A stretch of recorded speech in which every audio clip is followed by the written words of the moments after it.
নমস্কার বন্ধুরা, আজ আলোচনা করব রবীন্দ্রনাথ ঠাকুরের ছেলেবেলা গ্রন্থ। দ্বিতীয় পর্বের আলোচনায় বেশ কিছু গুরুত্বপূর্ণ বিষয় আমরা বিস্তারিতভাবে জেনে নেওয়ার চেষ্টা করব। প্রথমেই আমরা জানব যে রবি ঠাকুর তার ছেলেবেলা গ্রন্থে যে বাড়ির অন্দরমহলে পাড়াগাঁয়ের ছাপ পড়েছিল তার বর্ণনায় তিনি কি বলছেন। তিনি বলছেন যে পাড়াগাঁয়ের ছাপ ছিল তাদের বাড়িতেও। বাড়ির ছাদে গায়ের মেয়েদের মতো গল্পের আড্ডা বসত। সেখানে সুপুরি কাটা, কাপড় শুকোনো, এরূপ নানা কাজ করতে করতে গল্প হতো। পাড়াগাঁয়ের আরও একটা ছাপ ছিল চণ্ডী মণ্ডপ জুড়ে। সেখানে গুরুমশাইয়ের পাঠশালা বসত। কেবল ঠাকুর বাড়ির নয়, পাড়ার ছেলেরাও সেখানে পড়তে আসত। সেই চণ্ডী মণ্ডপের পাঠশালায় বালক রবি ঠাকুর বর্ণ চিনতে শিখেছিলেন, আর বই পড়া শিখেছিলেন সন্ডামার্ক মুনির পাঠশালায়। এরপর সেজদাদা হেমেন্দ্রনাথ ঠাকুরের কোন প্রসঙ্গগুলো উঠে এসছে সেটা জানার চেষ্টা করব। বালক রবি ঠাকুর ও তার ভাইদের পড়াশোনার শাসনকর্তা ছিলেন সেজদাদা হেমেন্দ্রনাথ ঠাকুর। তিনি বালকদের অতিরিক্ত বিদ্যাদান করাতে চেয়েছিলেন, ফলে পর্যাপ্ত বিদ্যার্জনেও ক্ষতি হয়ে যেত। হেমেন্দ্রনাথ বাড়ির মেয়েদের বাংলায় বিদ্যার প্রাদর্শী করে তুলতে চেয়েছিলেন এবং তাতেও খানিক সফলও হয়েছিলেন। প্রতিভাকে হিন্দুস্তানি গান শিখিয়েছিলেন, পাশাপাশি বাংলা গানও শিখিয়েছিলেন। তবে তাদের বাড়িতে যিনি গান শেখাতেন বিষ্ণু, তার গান মাঝে মাঝে কবিতা আকার নিত। সে প্রসঙ্গ রবীন্দ্রনাথ বলেছেন। রবীন্দ্রনাথ হারমোনিয়ামকে বিশেষ ভালো নজরে দেখেননি। হারমোনিয়ামের গান শেখাকে তিনি কলটেপা সুরের গোলামি বলেছেন।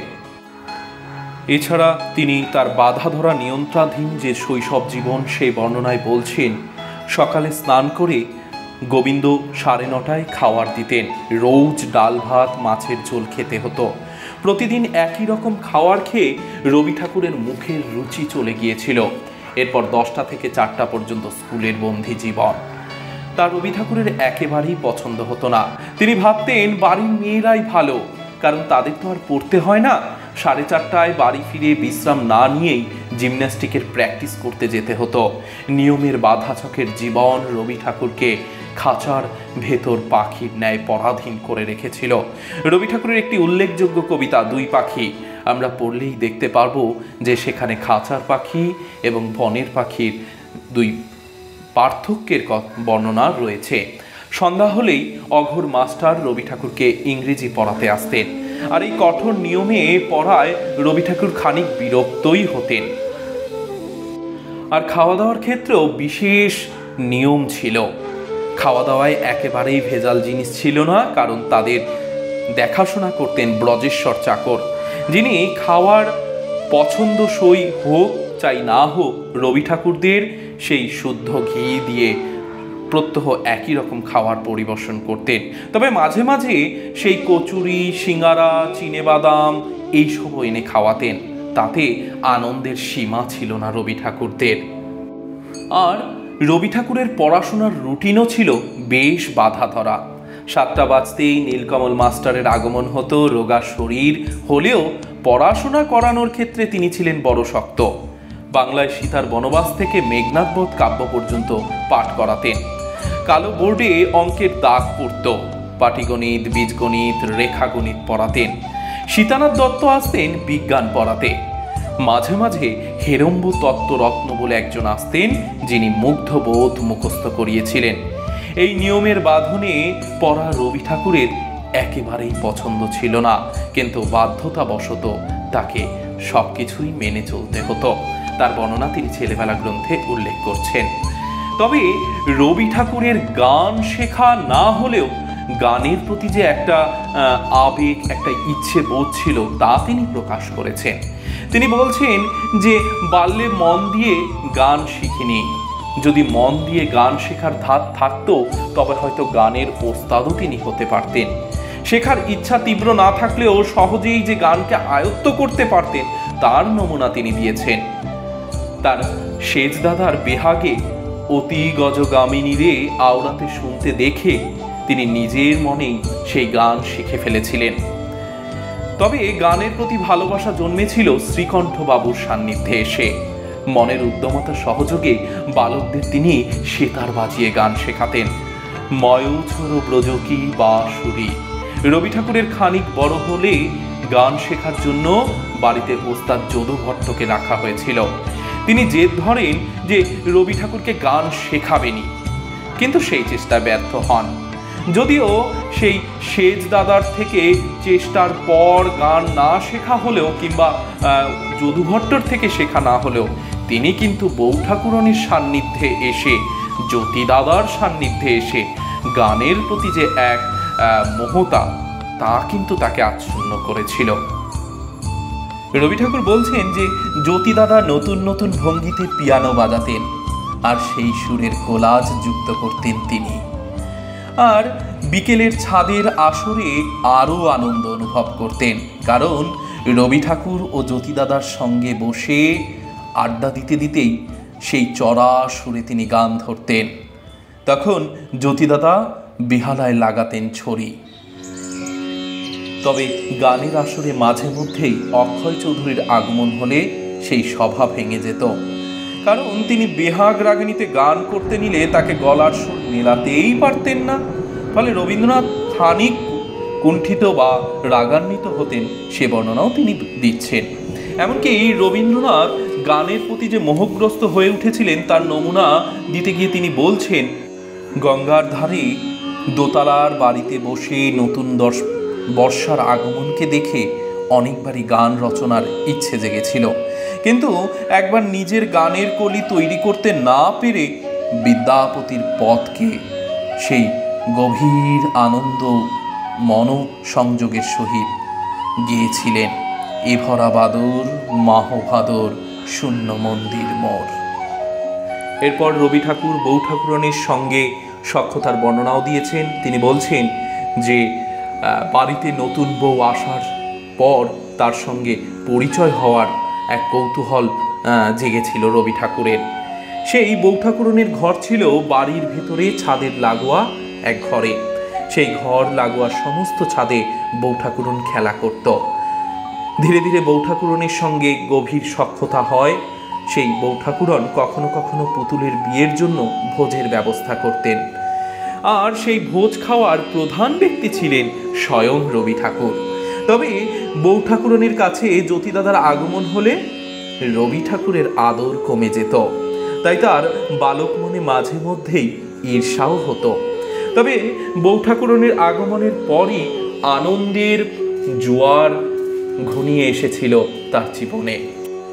বউ ঠাকুরানীর সহিত বেশ সখ্যতা থাকলেও তাদের মধ্যে উভয়ের মধ্যে যে মতবিরোধ বা মন কষাকষি হতো সে বর্ণনাও তিনি দিয়েছেন।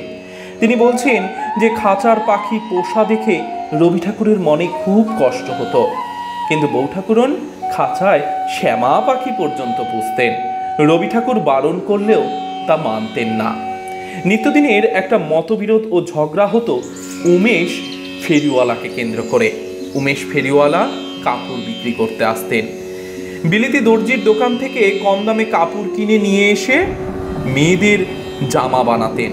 তারপর কাগজের প্যাকেট এমন সুন্দরভাবে করতেন যাতে মেয়েদের বিশেষ আকর্ষণ হয়ে যায়।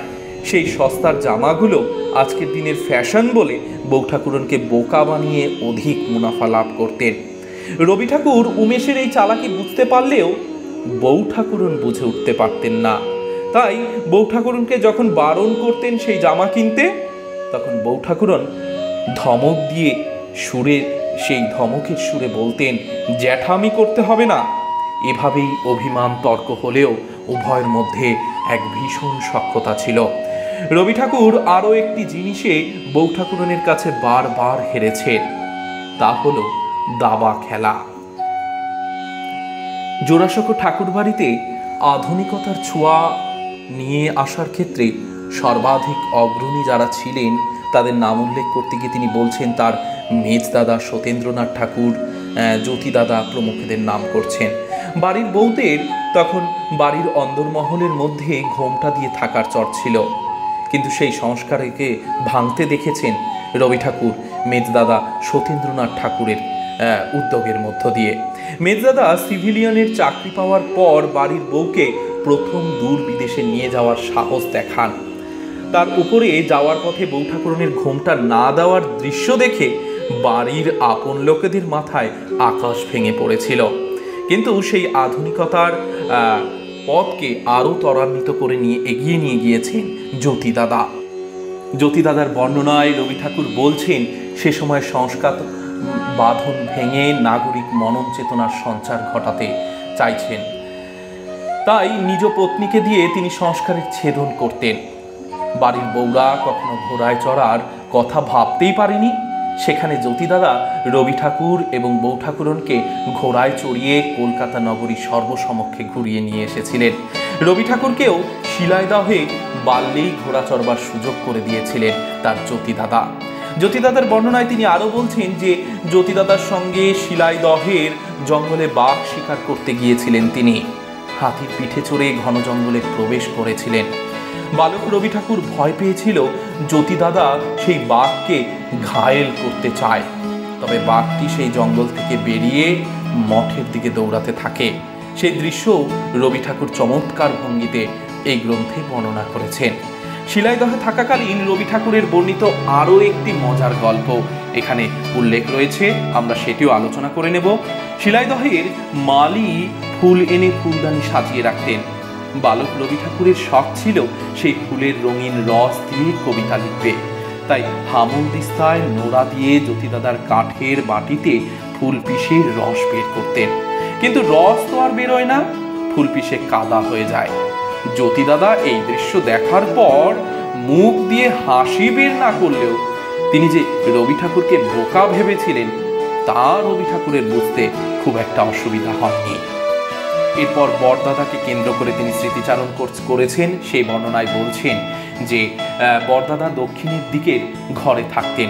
তিনি সর্বদাই তত্ত্বকথা রচনায় নিজেকে মনোনিবেশ করেছিলেন। সেই ভারী ভারী তত্ত্বকথা তিনি শোনানোর লোক পেতেন না। যদি কাউকে সৌভাগ্যক্রমে পেতেন তবে তাকে সহজে আর ছাড়তেন না। এমনই এক সঙ্গী ছিলেন, তার সেই সঙ্গীর ডাক নাম ছিল ফিলজফার। রবি ঠাকুরের বরদাদার তত্ত্বকথা ছাড়াও দর্শনশাস্ত্র তত্ত্বের সমস্যা সমাধানের প্রতিও বিশেষ আগ্রহ ছিল। সাহিত্য রচনায় বিশেষ অনুরাগী না থাকলেও একদা স্বপ্ন প্রয়াণ রচনায় মনোনিবেশ করেছিলেন। কিন্তু সেই গ্রন্থ লেখার জন্য ছন্দ বানানো, সংস্কৃত ভাষার ধ্বনি সংগ্রহের ব্যস্ততা হয়ে পড়েন। আর গ্রন্থ রচনাকারে যা লিখতেন তার চেয়ে বেশি বাতিল করতেন, কারণ যা লিখতেন তার সহজে তার আর নিজেরই পছন্দ হতো না। রবি ঠাকুরের বরদাদা সেই গ্রন্থ রচনা অসম্পূর্ণ রেখেই অস্থির চিত্তকে শান্ত করতে জোড়াসাঁকো থেকে শান্তিনিকেতনে চলে গিয়েছিলেন। বরদাদার আরও একটি কাজে বিশেষ পারদর্শী ছিল, পুকুরে নেমে অন্তত 56 বার সাঁতার কাটা। পেনেটির বাগানে থাকাকালীন গঙ্গার স্নান করতে নেমে অনেক দূর চলে যেতেন। রবি ঠাকুর বরদাদাকে দেখেই ছোটবেলায় সাঁতার কাটা শিখেছিলেন। রবি ঠাকুরও সাঁতারে পারদর্শী হয়ে উঠেছিলেন। শিলাইদহে থাকাকালীন পদ্মা পার করতেন সাঁতার দিয়ে।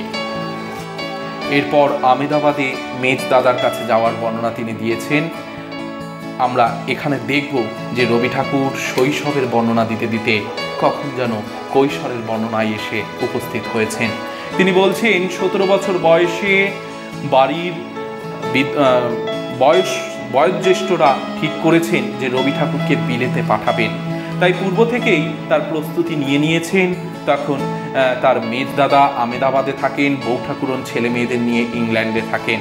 প্রথমে রবি ঠাকুর আমেদাবাদে দাদার কাছে যান। সেখানে শাহিবাদের বাসায় দাদা কাজে চলে যেতেন। একাকী ঘরে রবি ঠাকুর দিনের বেলায় থাকতেন।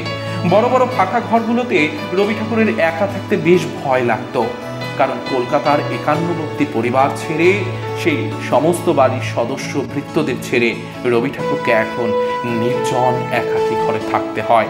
সেই একাকী নির্জন ঘরের অভিজ্ঞতার প্রতিস্ফলন রবি ঠাকুর নিজেই বলেছেন যে ক্ষুধিত ভাষান গল্পটি। রবি ঠাকুর ইংরেজি ভাষা শেখার জন্য বোম্বাইয়ের এক গৃহস্থ ঘরে বাসা নিয়েছিলেন। সেখানে এক বিলক্ষণ শিক্ষিত মেয়ে থাকতেন। সেই মেয়ের সঙ্গে বন্ধুত্বতা হওয়ার বিভিন্ন বর্ণনা তিনি এই গ্রন্থে লিপিবদ্ধ করেছেন। অবশেষে রবীন্দ্রনাথের লন্ডনের পাড়ি। সেখানে রবীন্দ্রনাথের সাথে ছিলেন লোকেন পালিত সাহেব, ফলত রবীন্দ্রনাথকে বিশেষ অসুবিধা সম্মুখীন হতে হতো না। লন্ডন ইউনিভার্সিটিতে পড়াকালীন সেখানে ইংরেজি সাহিত্য পড়াতেন হেনরি মরলি। তবে ইউনিভার্সিটিতে 3 মাস পড়েছিলেন তিনি। বিদেশের পুঁথিগত শিক্ষা বিশেষ না হলেও খ্যাতনামা মানুষদের সংস্পর্শে তিনি অনেক কিছু শিখেছিলেন, সে কথা স্বীকার করেছেন। এভাবেই রবীন্দ্রনাথ বালক বয়স অর্থাৎ শৈশব কৈশোরের বর্ণনা লিপিবদ্ধ করেছেন। আমরা বিস্তারিতভাবে 2টি পর্বের মধ্য দিয়ে ছেলেবেলা গ্রন্থটি আলোচনা করলাম। আলোচনা ভালো লাগলে অবশ্যই লাইক, কমেন্ট অ্যান্ড শেয়ার করবেন এবং চ্যানেলটি সাবস্ক্রাইব করে রাখতে ভুলবেন না।